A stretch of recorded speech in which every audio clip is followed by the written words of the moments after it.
saya hormati Saudara Wakil Bupati, Sekretaris Daerah, Kepala Dinas Kesehatan dan seluruh jajaran pemerintah Kabupaten Kutai Timur yang hadir, dan khusus Ibu Nancy Uli Pakpahan yang hadir bersama kita di pagi hari ini.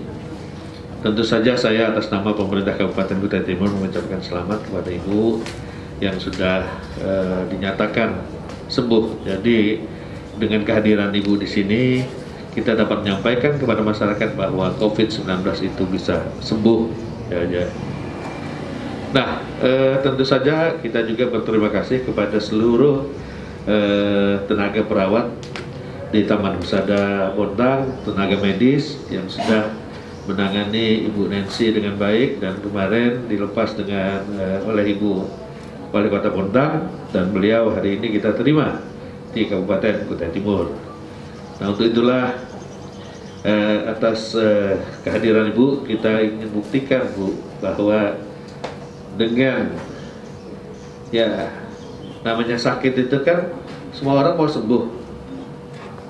Nah, artinya ada keyakinan kita bahwa kita harus sembuh, dan mungkin nanti ada beberapa kiat yang Ibu sampaikan bagaimana kita untuk menaikkan imun kita. Mudah-mudahan ini menjadi pembelajaran untuk kita semua. Jadi sekali lagi atas nama pemerintah Kabupaten Kutai Timur, kita menerima kembali Ibu Pendeta Nancy Uli Pakpahan untuk kembali ke Kabupaten Kutai Timur, dan ya tetap protokol kesehatan tetap kita lakukan. Terima kasih untuk kesempatan yang diberikan kepada saya. Saya sangat bahagia karena akhirnya saya boleh keluar dari ruang isolasi dan berada di tengah Bapak Ibu sekalian pagi ini. Itu semua karena Tuhan. Saya tidak tahu bagaimana saya melewatinya tanpa Dia, dan kami berterima kasih kepada pemerintah Kota Tim, karena walaupun saya di Bontang terus diawasi, terus dikontrol, begitu juga dengan keluarga saya sangat berterima kasih. Dan saya juga walaupun di ruang isolasi sering melihat medsos dan melihat bagaimana pemerintah berusaha untuk memutus rantai COVID-19, dan kita harus dukung usaha pemerintah. Dan yang kedua, terima kasih untuk Rumah Sakit Cahaya, juga Dinas Kesehatan yang terus dari kemarin yang ikut ubek-ubek tanya gimana ya, ikut repot. Dan bahkan Rumah Sakit Cahaya sempat saya merasa sedih karena sempat lockdown 14 hari, dan itu bagi saya tekanan yang luar biasa karena saya, tapi justru mereka yang menguatkan, bukan karena Ibu memang sudah begini katanya gitu, malah ini jangan yang terbaik. Dan itu yang bikin saya tenang, dan mudah-mudahan saya aja deh yang positif, biar yang perawat di tenaga pusat ada yang positif, kita semua juga nggak ada yang positif lagi, cukup kita aja. Nah, lalu yang berikutnya sama seperti Kepala Dinas Kesehatan juga Pak Bupati katakan, semua kembali ke kita. Jadi bagaimana menaikkan imun itu bukan hanya sekedar minum vitamin, tetapi ternyata berpengaruh terhadap pikiran. Karena saya ketika di ruang isolasi seminggu pertama Pak, emosinya turun naik, imannya juga turun naik Pak. Karena apa? Ketika saya lihat medsos, saya turun lagi, drop lagi. Terus ketika saya tutup medsos, saya lihat sinetron, saya naik lagi gitu ya. Saya berdoa, naik lagi. Jadi berpengaruh sekali itu terhadap imun kita. Ketenangan, jangan panik. Ini bisa sembuh kok, bukan penyakit. Mungkin Bapak Ibu kebanyakan nonton video Wuhan kali. Iya, kan pertama kali yang muncul kan video Wuhan. Tiba-tiba orang, di jalan, di jalan. Jadi, kita langsung punya stigma, ngeri sekali di COVID-19. Padahal nggak harus gitu juga. Memang tidak begitu ya Pak Dokter ya. Semua kan ada proses. Mula-mula dia batuk, nggak ada tiba-tiba dia jatuh di jalan. Dia batuk dulu, periksa, terus dia kemudian sesak, baru mungkin dirujuk ke COVID-19. Seperti itu, nggak ada. Jadi karena kita sudah pertama kali nonton video itu, akhirnya kita, wah, ngeri sekali ya. Jadi kita panik. Dan panik itu membuat tekanan dalam pikiran kita sehingga berpengaruh terhadap imun kita.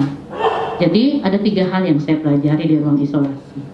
Yang pertama, iman. Mendekatkan diri kepada Tuhan dalam doa itu menambah ketenangan kita. Kita percaya bahwa ini akan berlalu. Juga membuat kita juga mendoakan orang lain. Jadi jangan hanya berpikir takut, khawatir, doa dong. Doakan dinas kesehatan, doakan pemerintah, doakan perawat-perawat dan dokter di garda depan. Dan doakan kita juga supaya kita nggak kena.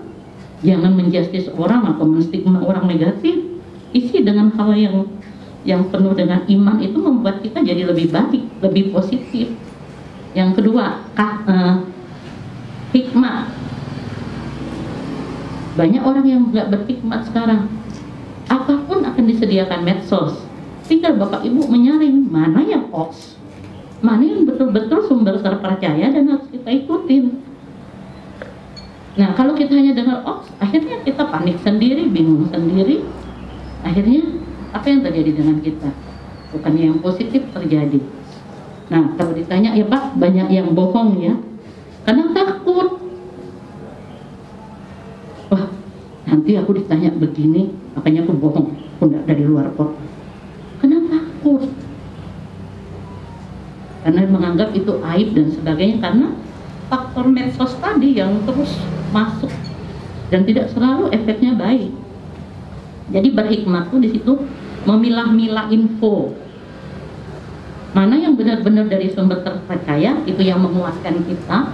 Saya sering ini Pak, nonton video ahli virus itu, Pak Muhammad, Profesor Muhammad. Nah, itu yang bikin saya semangat. Oh gitu rupanya. Kan kalau informasi itu baik dan bagus, kita jadi berpikir positif dan kita semangat, kita sembuh. Kalau itu negatif selalu bikin kita wah, akhirnya kita nggak bisa sembuh. Jadi berhikmat, hati-hati dengan informasi yang tidak benar atau hoax. Nanti kita harus pakai bawang merah dan ini akhirnya semua borong bawang merah di pasar. Habis dah. Padahal enggak itu ya Pak ya. Nah, yang ketiga, kasih.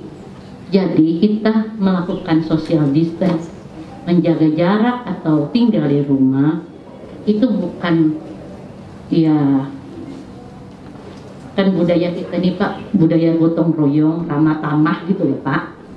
Jadi rasanya kalau kita diisolir seperti itu rasa gimana gitu. Enggak. Tapi itu justru bentuk kasih kita kepada sesama. Kita tidak ingin sesama itu terpapar oleh kita, atau kita juga tidak ingin terpapar oleh sesama. Kita menjaga keluarga kita, itu kan kasih kita kepada keluarga. Kalau kita punya pemahaman seperti ini, maka semua orang kan melakukannya dengan tanpa paksaan, tapi karena rindu agar orang lain tidak terkena, dan saya pun menjaga saya dan diri keluarga saya tidak terkena. Dengan pemikiran seperti itu, kita sudah melakukan kasih kepada orang lain, berbuat baik kepada orang lain, karena kita tidak ingin orang lain itu menderita. Gitu. Jadi itu sangat baik. Nah, kalau cuci tangan dan sebagainya, kita sudah banyak baca itu di medsos. Cukup kita lakukan dengan baik, pola hidup sehat. Karena selama ini kan kita memang jarang cuci tangan, padahal tangan itu paling kotor. Nah, sesudah ada COVID-19, hari-hari kita cuci tangan. Dulu kita lihat, apaan sih orang pakai hand? Mereka sebentar kayak gini, sebentar.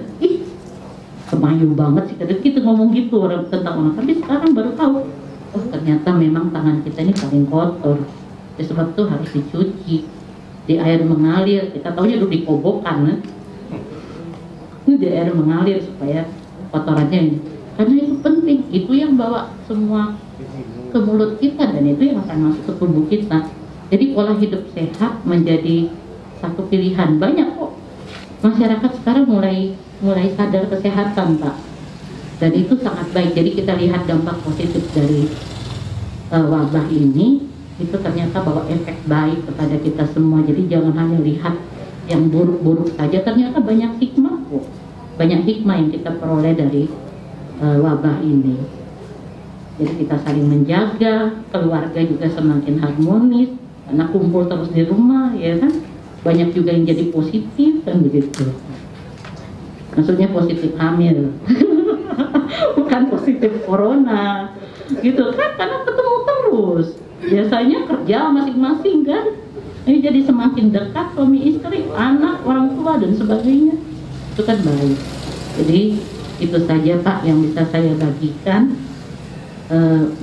kepada teman-teman, juga kepada masyarakat. Jangan takut. Saya di ruang isolasi juga sangat senang. Maksudnya bukan sebuah tekanan di ruang isolasi, karena perawat-perawatnya juga sering ngajak kita ngobrol. Mereka bukan hanya kasih kita obat, tapi semangat, "Selamat pagi Ibu, bagaimana kabarnya?" Gitu ya. Wah, sejak Ibu mendapat positif COVID-19, kita di karantina Bu. Jadi ya kita belum sempat ini Bu, kasih jatah sama istri di rumah. Jadi puasa, emangnya saya nggak puasa, gitu. Jadi kami saling ketawa, jadi saling menguatkan, saling menyemangati, dan itu memang dibutuhkan untuk kesembuhan COVID-19. Jadi pokoknya harus bahagia, jangan panik, jangan takut. Itu saja saya kira ya Bapak Ibu ya, yang bisa saya sampaikan, mudah-mudahan bermanfaat bagi kita semua. Ya, terima kasih Bu Nancy. Ini jelas sudah, kalau kita dengar beliau tadi, walaupun kita makhluk sosial, bangsa Indonesia yang tadinya akrab, tadinya kita saling menyapa, berpeluk, tapi karena keadaan, jadi maksud beliau tetap kita social distancing, physical distancing ini kita lakukan. Jadi mohon buat seluruh masyarakat, jadi maksud beliau itu jangan sampai nanti orang yang tanpa gejala tetapi mempunyai justru menularkan kepada orang lain. Jadi kepada seluruh masyarakat Kabupaten Kutai Timur, ini satu pengalaman yang beliau sampaikan yang tentu harus kita jadikan sebagai pembelajaran.